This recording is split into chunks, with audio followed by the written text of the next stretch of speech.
最近我看到在美国啊，从泰国有19位僧人发起的一个爱和和平的行走的这个事件，让大家特别的关注，也引起了全球网络上的很多的舆论，所以也特别想知道堪布您是怎么看待这件事儿的？我觉得这个事情呢，就是从很多的角度看的时候，让我非常感动，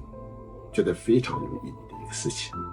所以呢，几乎是从一开始到现在，我也就每天不断的在关注，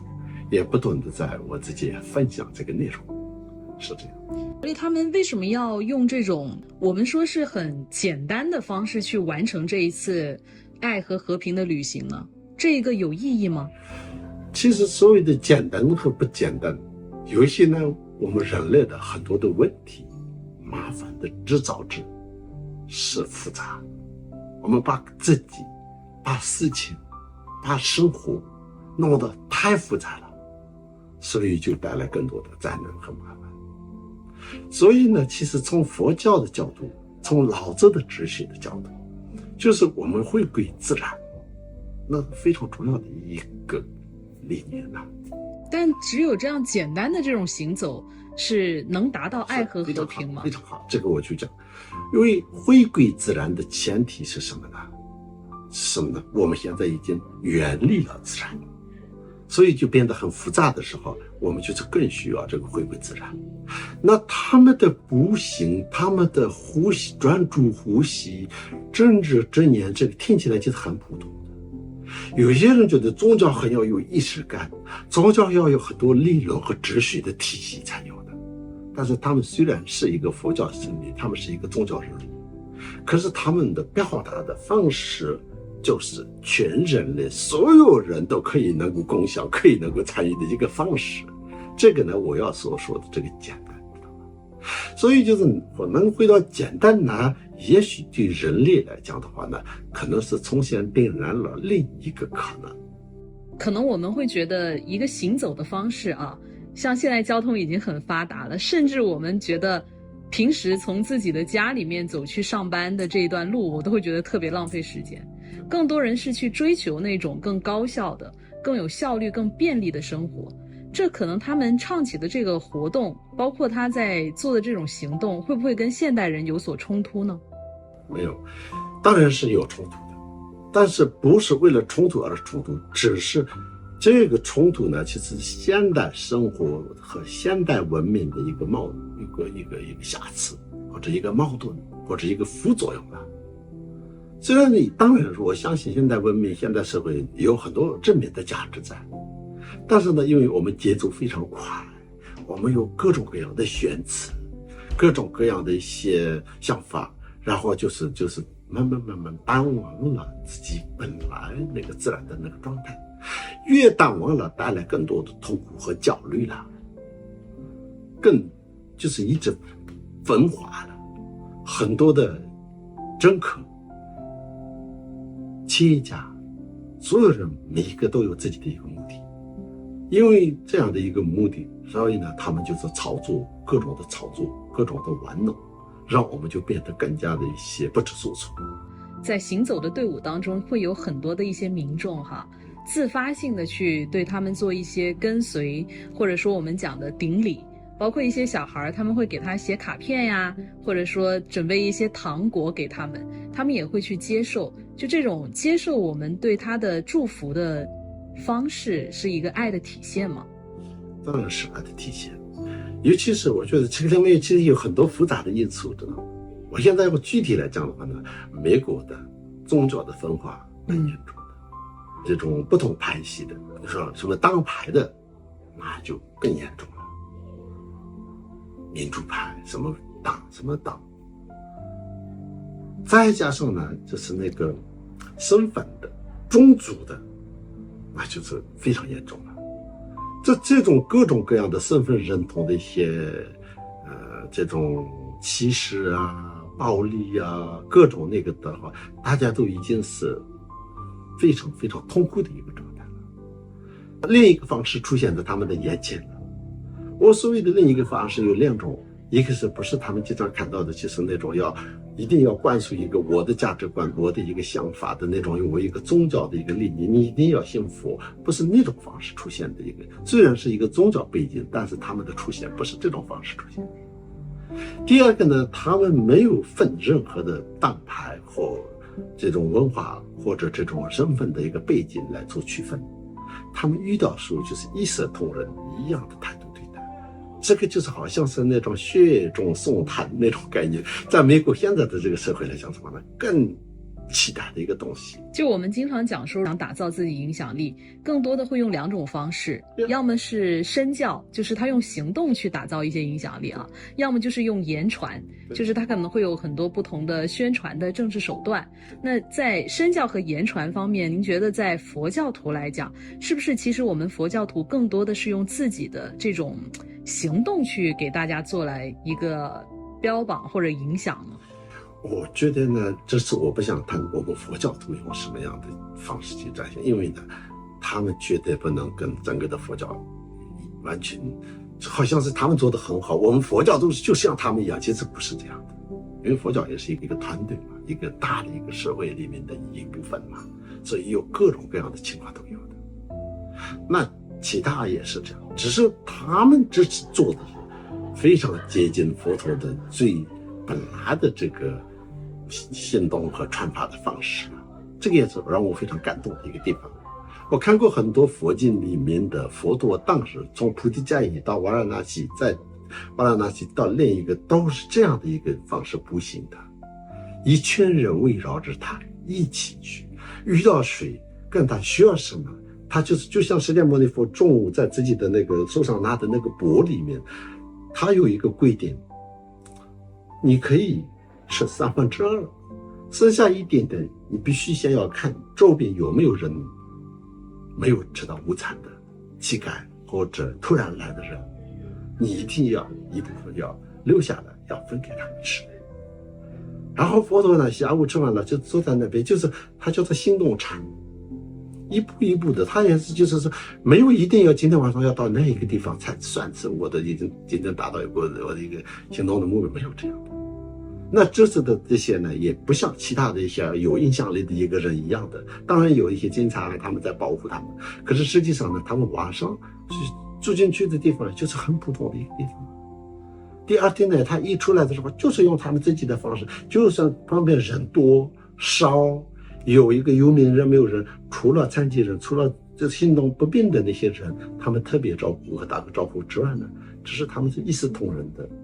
他这是一个出家人该有的那个真正的这种这个世界万物平等的一个从容的，所以呢，就是这种就是最有感染力的。所以就是他们为什么越来越多的人跟随他们，对，打动了他们的心，然后跟随他们的原因。就刚才讲到行动禅的话，其实生活当中除了行走，还有没有别的可以让在简单的行动当中去让自己去看到自己的本性啊，或者说看见自己的呢？我看到一个，我想补充一下，看到一个关于他们的一个文章，也就是说有一天晚上，应该是前天晚上还是什么的，2天前的一个晚上，他在一个很大的一个车那种，我不知道这个搬东西的那种一个班子上，有一个大的论坛上面就站着讲话，冬天没有法座，没有华丽的一个舞台，什么都没有，就在那里就那里，这就是最了不起的一个地方，是突破了某种形式或者场合的局限的。Yes， 就是还是要回到自然当中。是，所以呢，有时候是这个，对，我说的是那个时候当场出现一个女孩子，她尖叫，大声哭。当然呢，她没有要伤害谁了，这是她自己也可能是一个信徒或什么的，她太激动了，失控了。可是那个场面有点开始要乱了，一般来讲的话，警察也赶快就是把她带到另外一个地方。可是那个主要的那个里面的这个师父，他也在站台讲话。可是下面的所有人，包括警察，他们都是完全还是那种保持很宁静、理性、和谐，就是很自然的那个状态。一般在美国那边，就是天天在这有那种枪击案发生的一个地方，那边有个警察，大家都会开始会这个惊慌失措啊，开始会就是乱跑啊，没有。所以一个人看到这个场景，好像没有任何人命令他，但是呢，就算那边有人在干嘛，但是其他人所有都是安静，保持原来的那个状态。他觉得这个是不可思议，原来是爱和慈悲就是有那么大的一个力量。他自己写了这个时候的场景和自己的一个感受的一种文章。我们有没有一种理解叫做，其实这个就是本性自然，就每个人其实都有那份安稳在。Yes. 但由于在社会上或者说在竞争当中，我们慢慢的长大，接受了很多你需要去努力的观念。我们现在人都活在什么虚伪的地方，虚伪的一个状态里面，我们觉得都是很坚强。这个虚伪是谁赋予的呢？这个是我们互相的利益，你让我虚伪，我让你虚伪，就大概就是这样的一个状态，人类。所以呢，就是别人看到的表面上，我们一定要觉得哇很强壮，很好，状态很不错的这样。但实际上，人都有孤独，人都有那种难过，人都有无力，人也需要有一些别人的关怀、爱、慈悲。所以呢，当他感到很多平等和一样的那个时候，就是他反而就是觉得很安心，他就有一种安全感。这是我的解读。再加上更重要的一个是什么呢？爱本身就是确实是跨越宗教、跨越种族的、人类的，甚至所有众生的共同的一个财产、共同的信仰。要怎么样去保持这么恒长的这种爱和安定的感觉呢？我们先要吃饱，穿暖，再说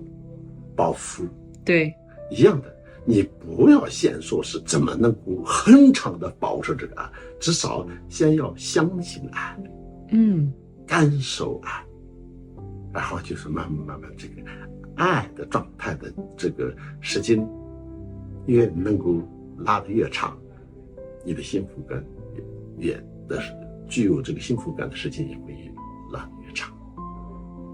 我觉得不会有一个永恒的一个恒常不变的爱的状态，是我们一般人很难。对，所以其实大家可能会更加珍惜他们还在行走的这次活动，但我们知道它肯定会有结束的时候，对吧？可能在社会上不再报道，或者说慢慢被大家遗忘了，大家又会回到那个像车轮战一样的现实生活去了，又要活到那个虚伪里面去。会不会我们想办法给大家一个更长的能够保持自己是安稳、安定和爱的感受呢？没有，这是这样的，就像我们的那种燃烧一个东西一样的，就是烧的越多，这个火力越大，火势对越旺。所以呢，他们的这个表达的那个感动、那个理念、那个爱，我们用我们的方式传得越广，认同的人能够感受的人越多，相对这个力量这个保持的时间越久。我们唯一能做的是这样的，就是要持续的关注， Yes， 多做传播。Yes， 唯一的就是这样。当然他们不在了，也许他们点燃的这个在下一个点燃另外一个角度，有可能出现不同方式出现的。我们虽然是我们人类有很多不完美的地方，但是我们爱的传承，我相信是从来没有中断过的，只是用不同的方式。方式。所以这个爱那种东西越多，那我们就是对我们就是越好。所以这个呢，我们就是当然呢，我们也知道这个有一天总会有这个落幕结束的时候。可是呢，这个不代表他们那个爱结束，或者他们所传递的这个结束了。就像释迦牟尼佛2500年就已经圆寂了，但是他留下来的这种智慧和这个爱的这种遗产呢，我们还在用。所以这就是最好的证明了，越简单就是越受欢迎了，有时候。所以呢，你刚刚说的一样的，跨越那种古典的一个模式和一种形式的范围的时候，他们反而觉得是这个跟离他很近，所以有一种格外的亲切感。我们中国人经常会讲说大道至简嘛，这个减可能更多的是能够走进人的心里，没有障碍和距离的一个过程。是的，是的。所以我发现释迦牟尼佛很多佛经里面，当时佛陀传法其实是没有任何距离的。有一个叫老女人经，那个老女人经的开头的时候呢，佛陀走进去一个稻田，种地的那个地方，稻田里，然后一个老女人就在那边，他们在路上遇见了，他们之间产生一个对话，叫做老女人经。这是大乘经典里面非常重要的一个佛经，而且讲的都是空性大智慧，是二元气。这我觉得也给我们一个新的意识，就是其实宗教不是说一种特别高高在上，或者说什么特别华丽的东西，它可能更多的是……我想说一个实话，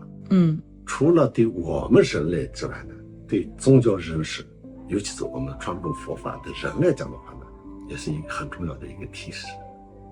所以我们不要与传播佛法的人一定要带一个特定的一个法的法帽，或者穿什么样的特别的一个衣服，或者一定要坐在高高在上的法座上，离形状距离越远越不一样，好像是越有特色。其实现在当然那种不一定，有些环境里有用，绝对有用，有它的存在的意义在，但是呢不一定。我们必须更多要关注这个不一定的另外一个区域，我们在自己固定的圈子跨越这个固定圈子之后的可能，无限的可能性，既打破了一些我们传播的宗教信仰的人的一个固有的套子，也是打破了我们很多信仰一些信仰人的阿罗干这是一只小狗，那一般的出家人以前化缘的时候，谁带着小狗去化缘呢？没有，但是刚好这次他们带着一起照顾，是这个也感动了无数个人。很多小朋友都是因为有一种就是觉得很亲切感，看起来就是觉得没有什么距离感，要不然一般年轻人对出家人是很有距离感的，有些觉得我会冒犯到，我会犯错，或者甚至有些是排斥的，但是他们出现是没有看到任何人排斥他们，对，大家都会特别容易去接纳他，是。而且那个里面的一个师父也有一点，就是有一个小朋友，不知道他什么背景，就是抱起来抱着。一般在洋人社会里面，你的小朋友不能随便被人抱啊，他们很在乎的。在澳大利亚也有人，这个藏人的一些喇嘛，他们很亲切的摸一下小朋友，结果看到另外一个老外就抱紧了。他们有意思，他们养得很复杂。这种事情西方是很容易发生。洋人也本来就是我们很看到南传佛教的以前的老的传统的那些师傅，很少看到他们在抱别人的小孩，他们觉得有一种那种戒律的那种威严的一种，好像有特别的一些要求的感觉，这不是啊。而且反而觉得人都觉得很棒，所以这里面有很多的不一样。但是当然这个也许是三宝价值吧，就是价值吧，也许是很成功的一些表现，我觉得这是非常棒的，但是又不是很刻意的。这个表现会给我们很多不同的想法了，突破了从前的一些固有的一些认知吧。这个爱和和平之旅，它更多的不仅仅是说倡导他自己的这趟旅行，更多的是给我们一些关注他的，或者说在不同的舆论方面给我们一些新的感受，这个是对我们来说更有价值的。尤其是很多时候呢，现在的媒体呢，报有不报喜 ，OK， 因为这样才有新闻价值嘛。他希望更多的流量和博取眼球。很多的人都在很情绪和愤怒和忧郁和这个一种绝望的状态，我对社会是非常不满。在这种情况下，我们不幸中的大幸是我们有自媒体了，所以呢，这次呢，这些除了一些媒体关注之外呢，每一个所有的这些自媒体或者个人都在就是各种方式去报道，非常开心。我看到有一个老阿妈，她真的在发自内心的就是非常恭敬，又是非常那种激动的状态，在一直在不停的在哭，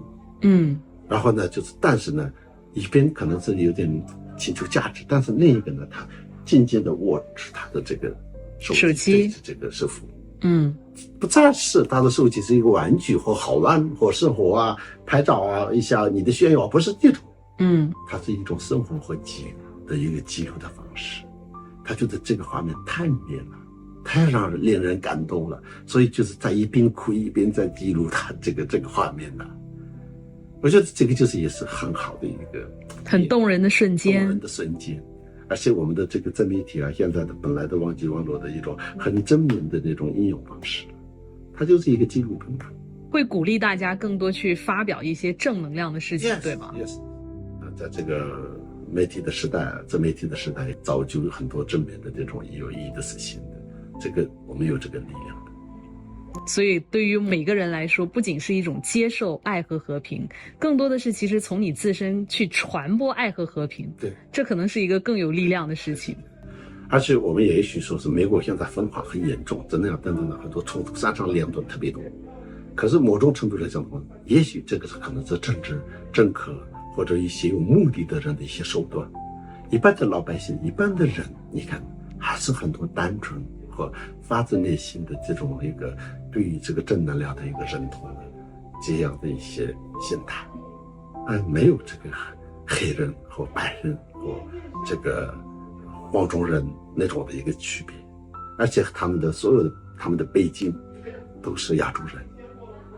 而且现在呢，川普的这个移民的政策，很多的我们一般看起来呢，哇，他们很排斥外来的移民啊，等等等等这种很糟糕的一个想象当中。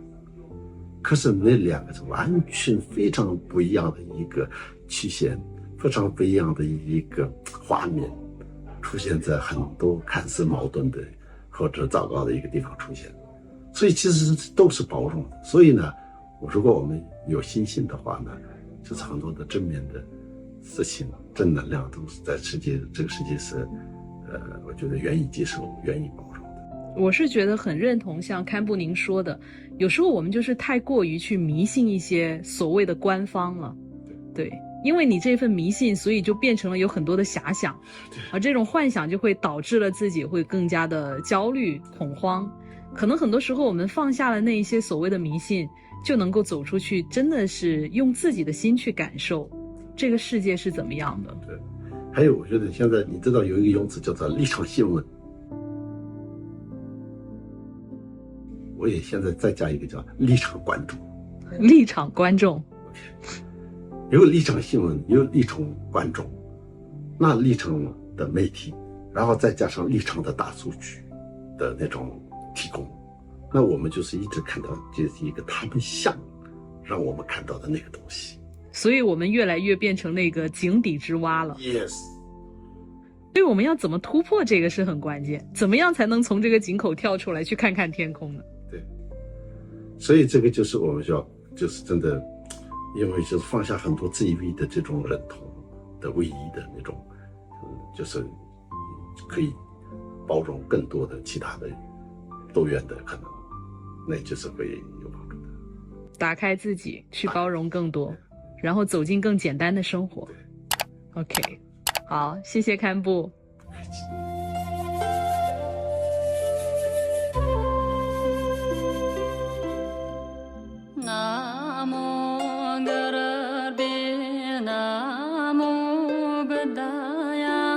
那